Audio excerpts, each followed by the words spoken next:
ഈശോ മിശിഹായ്ക്ക് സ്തുതിയായിരിക്കട്ടെ. ഇന്ന് നാം വിശുദ്ധ യോസേപ്പ് പിതാവിൻ്റെ ആത്മീയ സന്തോഷങ്ങളുടെ 6-ാം ദിനത്തിൽ എത്തിച്ചേർന്നിരിക്കുകയാണ്. ഇന്നത്തെ നമ്മുടെ വിചിന്തന വിഷയം യേശുവും മാതാവും അടങ്ങുന്ന വിശുദ്ധ യോസേപ്പ് പിതാവിൻ്റെ കുടുംബജീവിതത്തെക്കുറിച്ചാണ്. കുടുംബം എന്നത് 4 ഭിത്തികൾ ചേർന്നത് മാത്രമല്ല, അത് വിശ്വാസത്തിൻ്റെ ഇടമാണ്, അത് സ്നേഹത്തിൻ്റെ ഇടമാണ്, അത് മനുഷ്യൻ്റെ ജീവിതത്തിൻ്റെ അർത്ഥം പഠിപ്പിക്കുന്ന ഒരു പാഠശാലയാണ്. ഈ മഹത്തായ സത്യം നമ്മെ വളരെ മനോഹരമായി പഠിപ്പിക്കുന്നത് നസ്രത്തിലെ തിരുക്കുടുംബമാണ്. ഈശോയും മാതാവും വിശുദ്ധ യോസേപ്പ് പിതാവും അടങ്ങുന്ന വിശുദ്ധ കുടുംബം. പ്രിയ സഹോദരങ്ങളെ, അവരുടെ ജീവിതം വളരെ ലളിതമായിരുന്നു. അവർക്ക് സമ്പത്തോ അധികാരങ്ങളോ ഒന്നും തന്നെ ഉണ്ടായിരുന്നില്ല. പക്ഷേ അവരുടെ ജീവിതത്തിൽ, അവരുടെ കുടുംബത്തിൽ ഒരു വലിയ സമ്പത്തുണ്ടായിരുന്നു: വിശ്വാസവും സ്നേഹവും. നമ്മൾ വിശുദ്ധ യോസേപ്പ് പിതാവിൻ്റെ ജീവിതത്തിലേക്ക് നോക്കുകയാണെങ്കിൽ അദ്ദേഹം ഒരു നിശബ്ദ സേവനത്തിൻ്റെ മാതൃകയാണ്.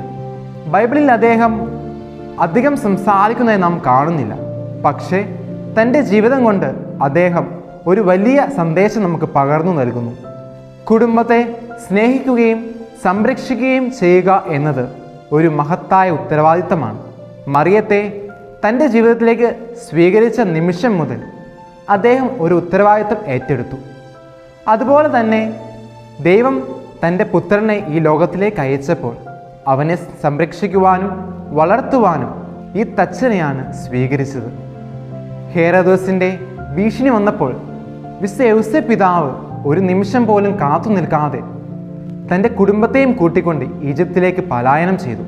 ഒരു പിതാവിൻ്റെ സ്നേഹവും കരുതലും അദ്ദേഹത്തിൻ്റെ ഓരോ പെരുമാറ്റത്തിലും നമുക്ക് പ്രകടമായി കാണുന്നുണ്ട്. പ്രിയ സഹോദരങ്ങളെ, ഇന്നത്തെ ലോകത്തിൽ നമ്മുടെ എല്ലാം കുടുംബങ്ങൾ തിരക്കിലും ജോലി സമ്മർദ്ദങ്ങളിലും അതുപോലെ തന്നെ സാമ്പത്തിക ബുദ്ധിമുട്ടുകളാലും കഷ്ടപ്പെടുന്നു. ചിലപ്പോൾ ഒരേ കുടുംബത്തിൽ ജീവിക്കുന്ന ആളുകൾ പരസ്പരം സംസാരിക്കാൻ പോലും സമയം കണ്ടെത്താതെ വരുന്നു. ഇത്തരം സാഹചര്യങ്ങളിൽ ഈ തിരുക്കുടുംബം നമ്മെ ഓർമ്മപ്പെടുത്തുന്ന ഒരു വലിയ സന്ദേശമുണ്ട്.